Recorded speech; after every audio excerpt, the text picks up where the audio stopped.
In 1998, the music industry quietly agreed that a 52-year-old Cher was completely obsolete. Radio had shifted to teenage phenomenons, leaving legacy acts to fade gracefully into late-night infomercials. But faced with cultural irrelevance, she refused to retreat. Instead, she hijacked an unknown piece of audio engineering software, cranked it to its breaking point, and accidentally invented the sound of the 21st century. This is the story of how Cher fought her record label, weaponized a vocal glitch, and executed the most aggressive comeback in pop history. To fully grasp the magnitude of this pivot, you have to look at the grim reality of Cher's career in the mid-1990s. By 1997, her musical relevance was on life support. A decade earlier, she'd successfully dominated MTV as a leather-clad rock goddess straddling a battleship cannon for If I Could Turn Back Time. But pop culture is ruthless. When grunge killed 80s arena rock, Cher's anthemic sound aged overnight. Simultaneously, a severe battle with the Epstein-Barr virus left her physically exhausted, forcing her to step away from grueling tour schedules. To maintain her income and keep her extensive staff employed, she made a fatal branding error.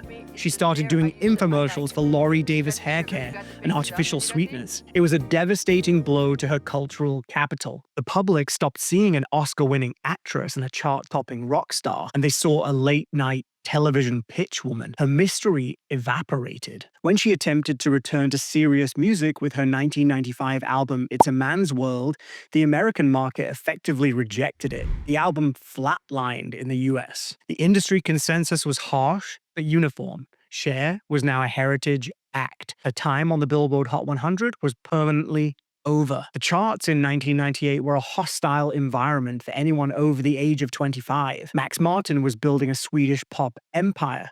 Britney Spears was preparing to release Baby One More Time. Brandy, Monica, and NSYNC were dominating the airwaves. Pop music was fiercely, aggressively youth-obsessed. A 52-year-old woman competing in this ecosystem was statistically impossible. Then, tragedy forced her back into an intense global spotlight. In January 1998, her ex-husband and former musical partner Sonny Bono died in a skiing accident. Cher delivered a tearful, highly publicized eulogy. This is probably the most important thing I've ever done in my life. The media sympathy was massive, but sympathy does not translate into radio rotation. The endless retrospective montages of the Sonny and Cher comedy hour only cemented her status as a figure firmly rooted in the 1970s. She was at a massive crossroads. She could easily launch a lucrative Vegas residency. She had the money. She had the legacy. She could have gracefully accepted defeat. But Cher wanted a hit. To get one, she needed a completely new battle plan. Enter Rob Dickens, the chairman of Warner Music UK. Dickens understood the brutal reality of the global market.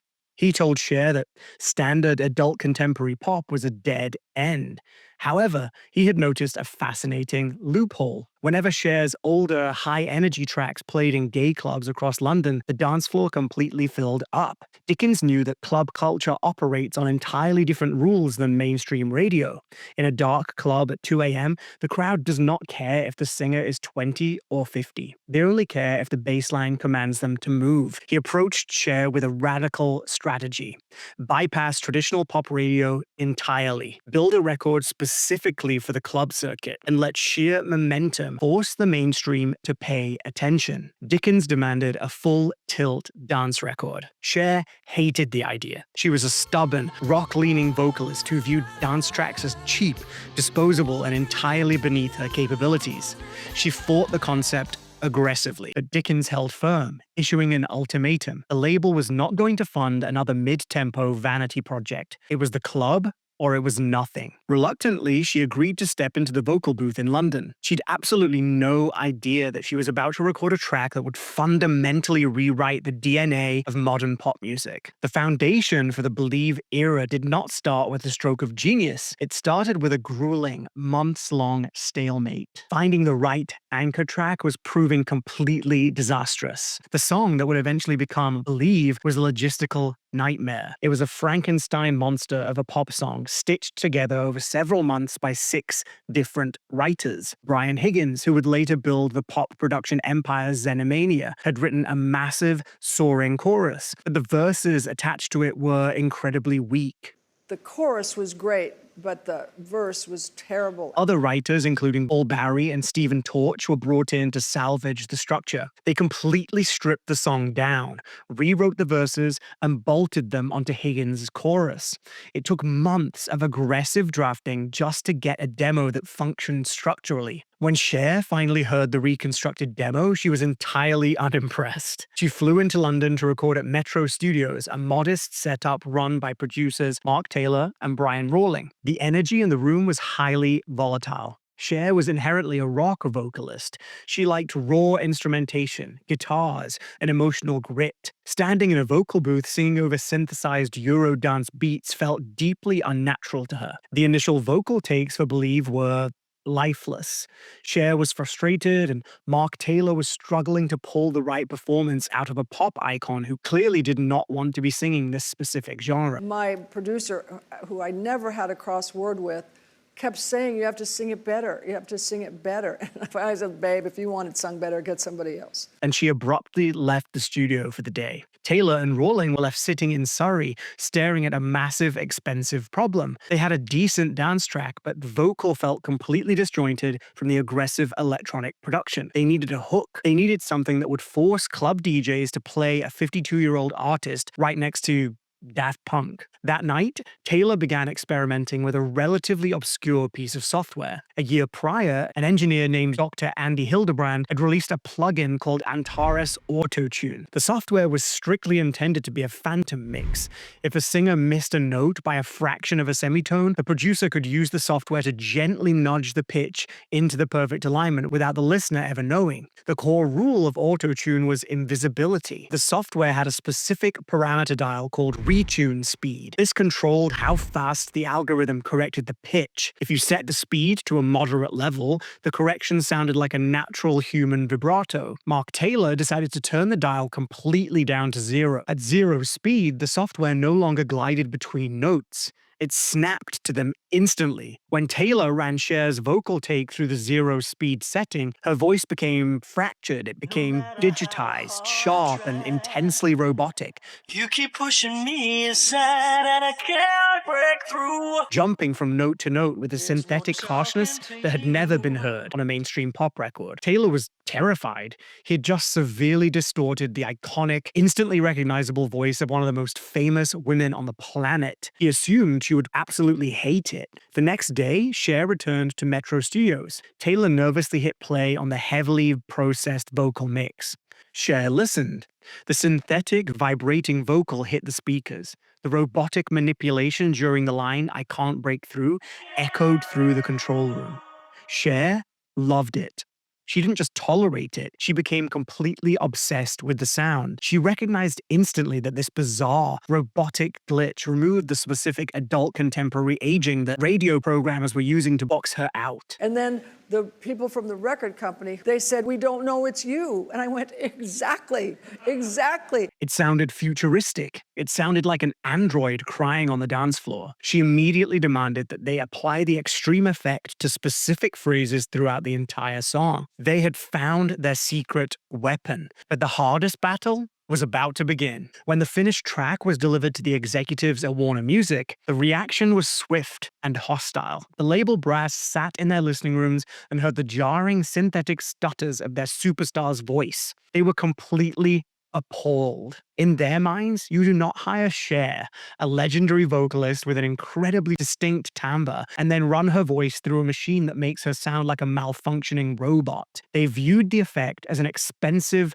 career-ending mistake. The mandate came down from the executive suite. Take the vocal effect off the record. They wanted a clean, traditional vocal mix that adult contemporary radio stations could comfortably play without alienating older listeners. Mark Taylor and Brian Rawling were put in an impossible position. The executives controlled the budget, but Cher controlled the art. Cher received the news that the label wanted to strip the pitch correction effect. Her response is now pop music mythology. She didn't negotiate, she didn't ask for a compromise or suggest a softer mix. She immediately contacted the head of the label and delivered a completely non-negotiable threat. You can take it out over my dead body. She fiercely protected the robotic manipulation. She understood what the executives in their boardrooms did not. Safety does not generate chart placement. You cannot command the attention of the youth-dominated 1998 radio market by being polite. You have to be disruptive. The extreme auto-tune was not a mistake. It was the entire identity of the record. Faced with a furious, highly experienced artist who refused to back down, the label executives finally caved. They agreed to release the track with the bizarre vocal glitch intact, silently predicting that it would be entirely rejected by the public. They sent the master tapes to the pressing plant, completely unaware that they had just authorized the destruction of the traditional pop vocal. But to understand how she executed this hostile takeover, we have to break down the actual architecture of the music. The producers, primarily Mark Taylor and Brian Rawling at Metro Studios, established a strict sonic rule for the project. No acoustic ballads, no soft rock compromises, and absolutely no sonic markers that tied Cher to her 1980s catalog. They built a landscape entirely out of synthesized strings, four-to-the-floor kick drums, and heavy bass sequencing. Sonic blueprint of Believe was a complete architectural triumph. It maintained a relentless, danceable energy from the first second to the last, effectively wrapping Cher in a sonic armor that the music industry could not penetrate or dismiss. When the lead single Believe shipped to radio stations in October 1998, the industry reaction was absolute bewilderment. Pop radio programmers operate on highly rigid formulas. They categorize tracks by demographic target, tempo, and genre, ensuring a seamless flow between commercial breaks. A new release from a 52-year-old heritage act was supposed to slide quietly into the adult contemporary slots, nestled comfortably between Celine Dion and Michael Bolton. Instead, programmers hit play on Believe and were hit with a sonic shockwave. It defied every conventional broadcasting metric. It was too aggressive for soft rock, too synthetic for traditional R&B, and theoretically too old for the youth-dominated top 40. But radio programmers quickly realized they had a massive problem. They couldn't ignore it. The strategy engineered by Rob Dickens and the Warner UK team had worked flawlessly. By servicing the track heavily to European and American club DJs first, they bypassed the traditional radio gatekeepers. The song erupted on the dance floor. Clubgoers didn't care about Cher's age or her recent infomercial history. They only cared about the undeniable momentum of the production and the bizarre hypnotic vocal hook. The sheer volume of club play forced mainstream radio to adapt. Listeners began flooding station switchboards demanding to hear the new electronic Cher song. As the track began its climb up the charts, a frantic panic spread through the elite circles of pop production. Every major producer in Los Angeles, London, and New York was obsessively listening to the track, trying to reverse engineer the vocal distortion. They recognized instantly that this glitch was a goldmine. It was the freshest vocal texture to hit pop music in a decade. They began calling Mark Taylor and Brian Rawling at Metro Studios, demanding to know what specific synthesizer or effects pedal they had used to create the sound. Taylor and Rawling knew that their secret weapon was actually Antares Auto-Tune, a commercially available pitch correction software that cost a few $100s. If they admitted to the truth, every bedroom producer and major studio rival would buy the software the next day, completely neutralizing Metro Studios' competitive advantage. So, they orchestrated a massive industry-wide deception. When journalists and audio engineers interviewed the producers about the Cher effect, Taylor and Rawling deliberately lied. They claimed they had achieved the vocal sound using a Digitech Talker, a guitar effects pedal, and a vintage Korg VC10 vocoder. Taylor and Rawling maintained their monopoly on the sound through the critical early months of the album's life cycle, keeping the entire industry guessing, while the single sold millions of copies around the world. While the audio engineers were fighting a proxy war over the vocal chain, Cher had to execute a total visual rebranding. To sell this futuristic sound, she couldn't rely on the leather leather jackets, massive perms, or glamorous Bob Mackie gowns that defined her past eras. The visual language of 1998 was rapidly shifting toward the approaching millennium. The aesthetic of the impending Y2K era was cold, metallic, and cybernetic. Cher needed to look like she belonged in the Matrix. Director Nigel Dick was brought in to conceptualize the music video. The resulting visual was a ruthless execution of erasing a legacy artist's past and hard resetting her public image. Set in a multi-level neon-lit underground nightclub, the video positions Cher not as a traditional performer, but as an ethereal, cyber diva observing the chaos from inside a glowing, transparent cube. Her styling was completely overhauled. She wore a sleek, light-up, fiber-optic headdress, harsh metallic makeup, and rigid synthetic fabrics. The editing matched the erratic energy of the vocal production, using sudden frame drops, high-contrast lighting, and jittery camera movements. When the robotic auto-tune kicked in on the audio track, the video stuttered and glitched in tandem. It was a complete sensory package.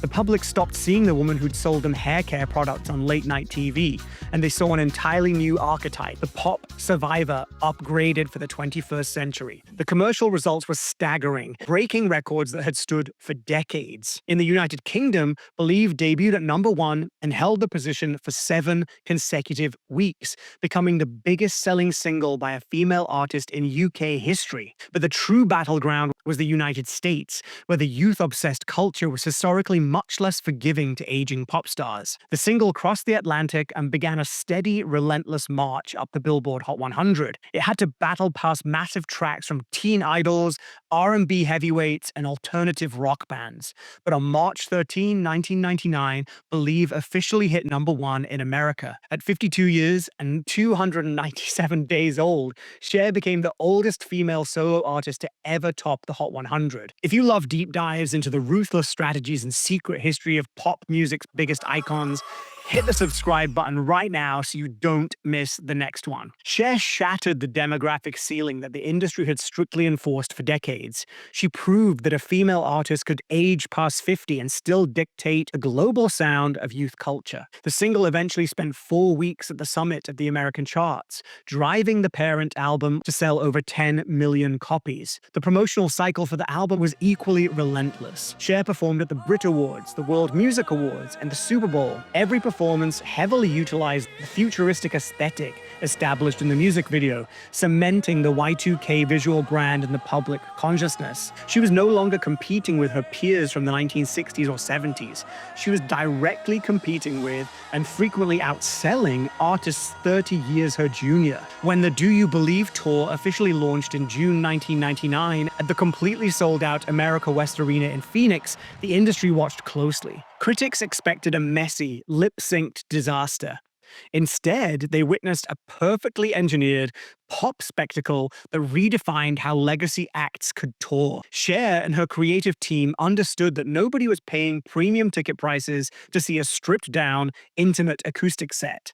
The public wanted the cybernetic diva from the music video. The stage design was massive, multi-tiered, and intensely theatrical. It rejected the grunge-era minimalism that had dominated live music for the previous 7 years. This was an unapologetic return to high-camp glamour, updated with a harsh, neon-drenched Y2K aesthetic. To execute this visual strategy, Cher reunited with Bob Mackie, the legendary costume designer responsible for her most iconic, controversial looks from the 1970s and 1980s. Mackie did not disappoint. He completely disregarded subtlety. The concert was structured into distinct thematic acts, operating less like a standard rock show and much more like a high-budget Las Vegas revue transported onto a global arena circuit. Cher materialized on stage via a mechanical elevator bathed in severe strobe lighting, wearing towering synthetic wigs that changed color with every wardrobe swap. She transitioned seamlessly from a gothic, vampire-inspired ensemble to an Egyptian runway look before finally arriving at the metallic, chainmail-inspired armor that defined the Believe era. The wardrobe changes were engineered to take less than 2 minutes, keeping the audience's adrenaline constantly elevated. But the most fascinating aspect of the Do You Believe tour was not the lighting rigs or the costumes, it was the crowd. If you looked out at the audience in any major city along the route, the demographic makeup was statistically baffling. The aggressive club promotion strategy had successfully mobilized the underground gay club scene, filling the floor sections with ravers and drag queens. At the exact same time, the massive Top 40 radio rotation had pulled in millions of teenage girls expecting their first pop concert. Surrounding them in the upper bowls were older adults who had originally fallen in love with Cher during her 1960s folk pop days. This convergence created an atmosphere unlike any other live event of the decade. Cher had entirely collapsed the generational divide. She was singing I Got You Babe to people who watched it premiere on black and white television. And 30 minutes later, she was blasting out heavy Eurotrance, teenagers who thought she was a brand new artist. The media, which had spent the first half of the 1990s writing Cher's professional obituary and mocking her infomercials, was suddenly forced into a massive retreat. The press coverage of the tour was glowing. Reviewers praised her brutal, self-deprecating stage banter, where she openly mocked her own age, her expensive plastic surgery, and the sheer absurdity of wearing a feathered headdress at 52. This vulnerability and sharp humor neutralized any criticism before it could even be printed. She owned the narrative entirely. She openly acknowledged that the music industry had tried to discard her, and she was visibly reveling in her hostile takeover of the charts. The financial metrics of the tour proved that her intuition was flawless. The Do You Believe tour ran from June 1999 to March 2000, spanning an exhausting 119 shows across North America, Europe, and Africa. It was a physical gauntlet for an artist who had previously suffered from chronic fatigue syndrome. Yet, the demand only intensified as the tour progressed. Markets that were initially scheduled for single nights had to add second and third dates to accommodate the immediate sellouts. By the time the final lighting truss was dismantled, the tour had grossed over $160 million. This number completely shattered expectations. It became the highest grossing tour by a female artist up to that point in history. The sheer volume of merchandise sold, holographic tour programs, neon glow sticks, and metallic t-shirts generated tens of millions in additional revenue, completely reversing the financial anxieties that had plagued her earlier in the decade. She had successfully built a fortress out of dance music. By refusing to accept the label of a heritage act and by fighting her own record company to protect a digitized vocal glitch, Cher had completely reset her career trajectory. She fundamentally changed the archetype of the aging female pop star. Before Believe, the industry expectation was that female artists should age out of high-energy pop and transition into adult contemporary ballads or jazz standards. Cher rejected that premise. She proved that longevity in pop music does not require softening your image. It requires aggressive adaptation, calculated risks, and an absolute refusal to be ignored. The tour cemented her as the ultimate survivor of the pop machine, but the reverberations of what she created in that London recording studio would quickly escape her control, fundamentally altering the entire recording industry and sparking a production war that is still being fought today. Believe's domination did more than revive Cher's career. It permanently fractured the methodology of pop music production. When the industry finally pierced the veil of Mark Taylor and Brian Rawlings, the secret of Antares Auto-Tune spilled into the open market. The software was suddenly running on every major studio computer in Los Angeles, Atlanta, and London. Cher had dragged the plugin out of the shadows. She'd proved that pitch correction did not have to be a phantom utility used to hide mistakes. It could be an instrument in its own right. That one decision shifted the entire recording landscape. In the immediate aftermath, producers began abusing the zero-speed retune setting across multiple genres. Daft Punk heavily incorporated the robotic aesthetic into their masterpiece, Discovery. By the mid-2000s, an obscure R&B singer named T-Pain built a massive multi-platinum empire entirely predicated on the extreme vocal manipulation Cher pioneered. The technique quickly evolved beyond simple dance floor gimmicks. Kanye West utilized the exact same digital distortion to broadcast severe emotional trauma on 808s and Heartbreak, stripping the natural human warmth from his voice to mirror his internal grief. Today, the entire architecture of modern trap, hip-hop, and hyperpop relies on the aggressive synthesized vocal chains born in Metro Studios. Every time a contemporary artist manipulates their pitch to achieve that metallic, snapping sound, they're utilizing the blueprint approved by a 52-year-old woman in 1998. For Cher, the vindication was absolute.